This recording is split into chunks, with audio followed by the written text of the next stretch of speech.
కుల రాజకీయాలు ఆంధ్రప్రదేశ్తో పోలిస్తే తెలంగాణలో చాలా తక్కువ కదా సార్. ఏ ఒక్క కులం ఓటర్లో ఓట్లు వేసేస్తే ఏ పార్టీయో గెలవదు. కానీ ఇక్కడ వెలమలు అంటే బీఆర్ఎస్ కార్యకర్తలు, బీఆర్ఎస్ సింపథైజర్స్ అనే ఒక విధంగా షాద్నగర్ కాంగ్రెస్ ఎమ్మెల్యే శంకర్ మాట్లాడారు సార్. ఆ కులాన్ని చాలా దారుణంగా ఆయన మాటల్లో తిట్టారు. ఒకసారి బయట ప్లే చేయండి. తెలుగు కులస్తులం ఇవాళ కూడా చెప్తున్నా, మళ్ళా నేను వాడదు కానీ ఈ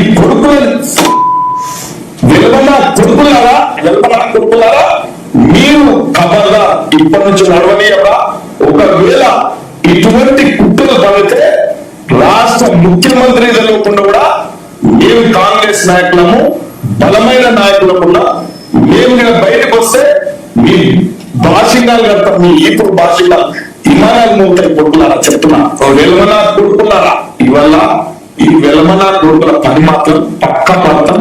ఇంకా ఎక్కువ చేస్తే మేమే డైరెక్ట్ గా చెప్తున్నా, నేను శారదా ఎమ్మెల్యే చెప్తున్నా, కొడుక మీరు కూడా డైరెక్ట్ గా బ్రతికడాలు తయారుందని వెలుమ కులస్తులం ఇవాళ కూడా చెప్తున్నాం. నేను వాడదు కానీ ఈ కొడుకులను వెలమలా కొడుకులారా ఏం సార్, ఒకవైపు ఏమో రేవంత్ ఏమో నీతి సూత్రాలు చెప్తూ ఉంటారు, మరోవైపు ఏమో ఆ పార్టీ ఎమ్మెల్యే రకంగా మాట్లాడుతున్నారు అని చెప్పి లేదు బీఆర్ఎస్ నాయకులు అడుగుతూ ఉన్నారు సార్. అంటే శాసనసభ్యుడిగా దానికి రేవంత్ రెడ్డికి ఇప్పుడు ఎవరు ఒక్క కాంగ్రెస్ లో ఎమ్మెల్యే మాట్లాడితే రాహుల్ గాంధీకి, రేవంత్ రెడ్డికి, బీఆర్ఎస్ లో ఒక నాయకుడు మాట్లాడితే కేసీఆర్ కు, బీజేపీలో ఎవడో ఏదో తప్పు చేస్తే మోడీకి. ఇది చాలా ఇమ్మెచ్యూర్ వ్యవహారం కదా.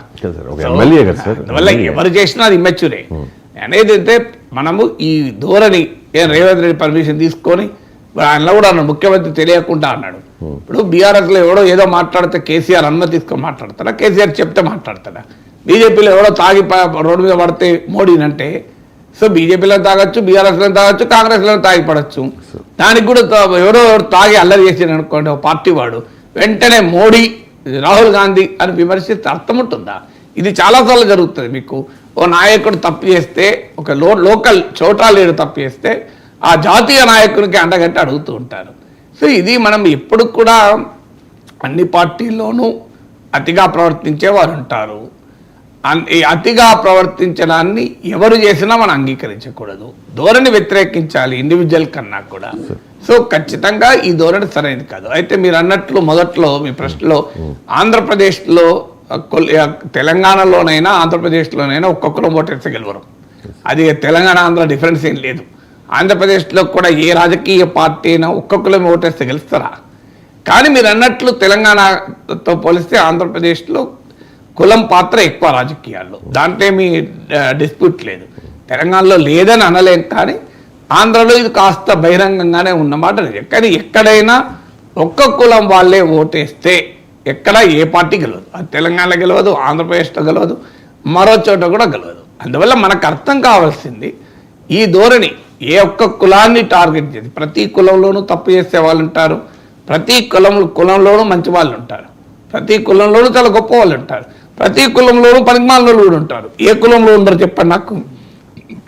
అందువల్ల మంచితనం కానీ, గొప్పతనం కానీ, చెడుతనం కానీ ఏదైనా ఒక్క కులానికి ఆపాదించి సమాజంలో కుల విద్వేషాలు రెచ్చగొట్టడం అనేది అది ఏ రకంగానూ అంగీకరించబడదు.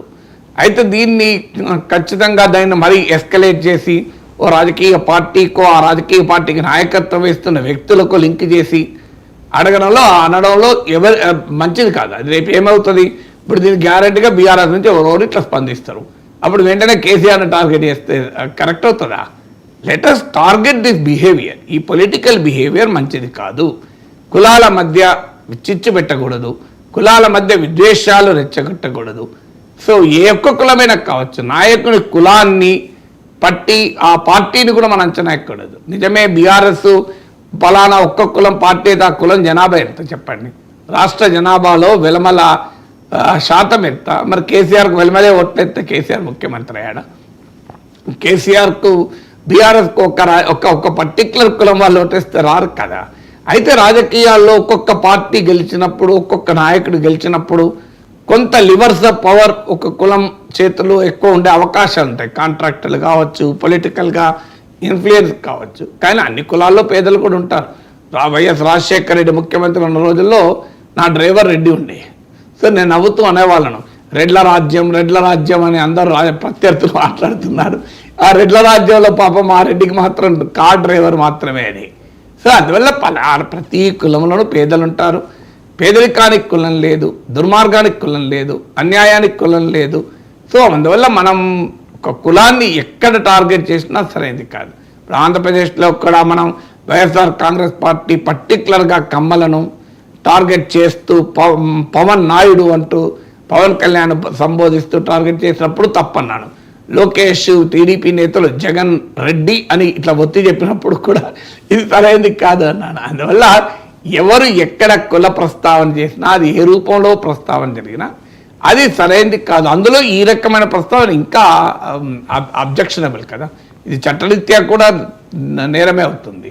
ఎందుకంటే ఇట్స్ అబ్సీనే కాదు, పబ్లిక్ ఆర్డర్, రెండు కులాల మధ్య అనవసరపు ఘర్షణలు పెంచేటువంటి ధోరణి కూడా అవుతుంది. ఐ థింక్ ది శాసనసభ్యుడు, గౌరవ శాసనసభ్యుడు కనుక సో ఈ షుడ్ విత్డ్రా ద స్టేట్మెంట్. ఇది పద్ధతి కాదు. ఉపసంహరించుకోవడం ద్వారా రాజకీయాల్లో హుందాతనం ఉండాలి, విధానపరమైన చర్చ ఉండాలి. వ్యక్తిగత కులాలకు సంబంధించిన ఘర్షణ పెట్టుకుంటే కులాల కుంపడిగా సమాజం మారిపోతుంది. ఒక కులం అన్ని పార్టీలు ఇప్పుడు కాంగ్రెస్లో రేవంత్ రెడ్డి క్యాబినెట్లో కూడా వెలుమలున్నారు కదా, కాంగ్రెస్ పార్టీలో కూడా వెలుమలున్నారు, మంత్రిగా ఆశిస్తున్న వాళ్ళలో కూడా వెలుమలున్నారు. మరి వాళ్ళు లేరా వెలుమలు? అలా ఎలా టార్గెట్ చేస్తాను?